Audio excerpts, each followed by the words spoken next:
Hi and good evening, everybody, and welcome to a brand new space. Not necessarily that I'm going to be doing a lot of videos from, a very bland wall. But since this is a long weekend and it's going to be, well, it's Canada Day coming up, right? Right? All my Canadian brothers and sisters out there. Hi, how's it going? So, I thought that because we're going to be celebrating our country, that maybe we should talk about a few things going on in it. So, I'm not sure if any of you've heard. Now, I'm sure all the farmers have heard. I mean, you guys were the first ones affected. Our Prime Minister recently passed a carbon tax bill that basically says he wants to charge all of our farmers $100 per head per cattle. Now, I don't know about you guys, but something a little weird's been going on lately, and I don't know if you all see it, but I've kind of seen this really weird thing happen. So, what I'm thinking is, I've noticed that there has been, okay, let's take a look at the numbers. We are looking at essentially, according to Google, who let me know today that as of January 1st, 2024, there were approximately 11.1 million heads of cattle in our country. That means in the first year alone, this carbon tax will generate 1.1 billion dollars from our farmers, our local farmers, our homegrown farmers. Now, I don't know about you all, but that don't seem very Canadian to me. Doesn't seem very, we want to support our local growers and economy. What it says to me is, Mr. Trudeau, you're going to start to look like the Monopoly man here right away. You're trying to grab from every angle. So, what I mean by that, of course, and if none of you, I mean, of course, we all know that he went hard and fast on the electric conversion of vehicles from gas to electric. Now, I don't disagree with that. I think that electric cars are probably exactly what we need to help our Mother Nature out.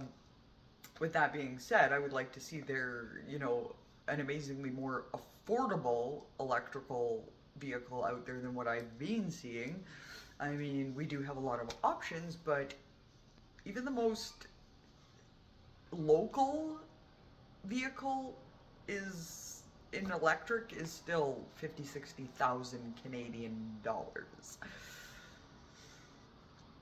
It almost hurts, sticks in the throat when I gotta say it like that. When I mean, like just right there, yeah. So that that's just my thought on that. But with that being said, um, yeah, my question then becomes, Mr. Trudeau, what do you plan on doing with this money? Your election year is coming up. You're done. You're out. Um, so why are we passing a carbon tax? So this is why, I'm asking. You see what I'm saying here, right? It makes no sense for a prime minister to pass a carbon tax law on to local farmers that grow. What's going to happen is you're going to stress them financially further. We all know that the government has their hand in farming. Um, so we're trying to be the Mr. Monopoly man. We're going to bleed out the local farmer and try and hook the food all for ourselves and distribute it how we feel. Is this what we're going for?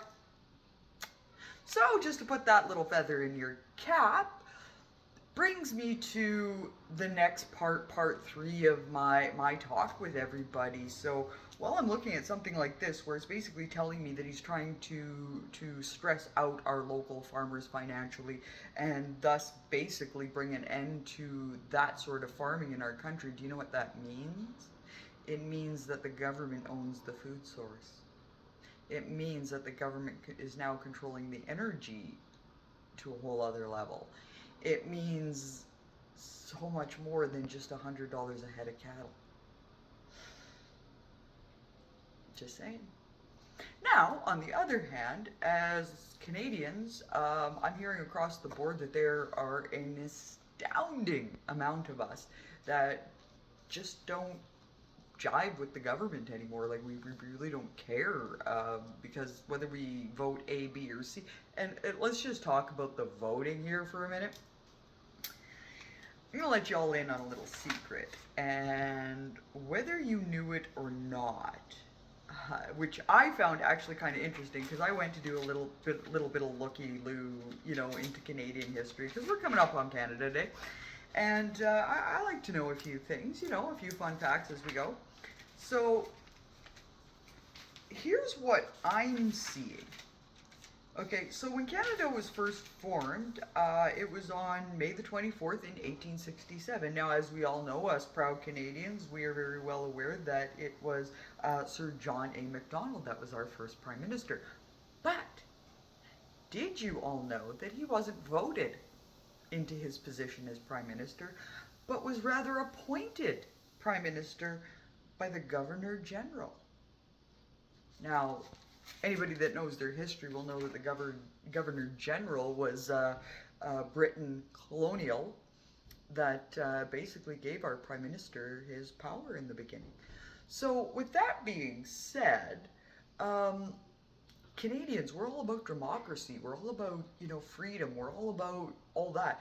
But it doesn't really feel free to me, and I don't know about any of you, to have a Prime Minister or the position of Prime Minister put where in the beginning it was never a voted upon position. The Governor General gave him his position. And even now, we don't actually get to vote who goes in and up for Prime Minister. I mean, we vote in some MPs, and then the House of Commons from their party chooses, and they vote the one that's going to go up for the Prime Minister's election. I don't know about you, but that doesn't, we didn't, right? We're allowing the people in power to put their thoughts into who should be in power next. It's not us as the people that are choosing it, really.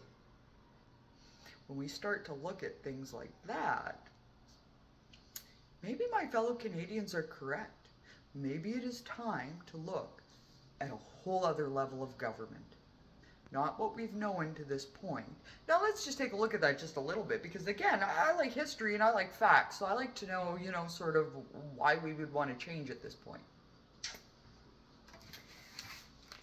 So let me help you with that a little bit. Now, I also went to take a look at demographic. I wanted to know how many people were in our country when the first Prime Minister was made Prime Minister. And in that time, there was roughly 765,000 people in our country. Today, we have 103 million people throughout our country. So like 39 times what there was during that first here you go Prime Minister. Anybody else feel like because our population is what it is, we should be just with the government as it is and start all over again? When I'm starting to hear things like the government in the US is doing things to their farmers, the government in our country are doing things now to ours, there seems to be the global powers that are maneuvering in such a way, and now it might be slow and you might not see it all right away. Take a look at some of these slow changes and what it may mean in the end for all of us. My recommendation, for all of my fellow Canadians and all my Gen X brothers and sisters out there is, hey, you know what? We drank from the garden hose. We ate from the garden. Take the garden back. It's time for us to start growing our own food again, like we used to, where we had garden after garden as far as the eye could see from one end to the other, whether it be Canada or the US. I don't think borders matter anymore, and I think our powers that be are showing us that. So now it's time for us to take back some of what they tried to take from us. Grow your own food, share with your fellow man, and let's make them aware that we aren't as powerless as they would like us to seem. And until next time, everybody, hey, let me know. Are you growing your own garden this year? Do you have family that you sort of share garden space with? Is that something that's going to economically help you sustain over the winter? Which, by the way, is a fantastic idea. And I look forward to hearing from all of you. Of course, let me know exactly what you're doing. If you've got a great garden going, what you're growing in it. I'd love to hear about that. I haven't got one this year, but I'll tell you, I definitely love the locals farmers markets, and I recommend everybody definitely support those, because let's keep everything local. Let's take a look at what we're spending our money on, all right? Until next time, everybody, keep fit and have fun. My Gen X brothers and sisters out there, hi. And thank you all for the amazing support and everything along the way. I couldn't be, you guys show so much love, and I'm so appreciative of that. And I look forward to keep bringing you more content and, of course, more great messages about how we can save money and save our countries. Let's band together, Gen X. Rock on.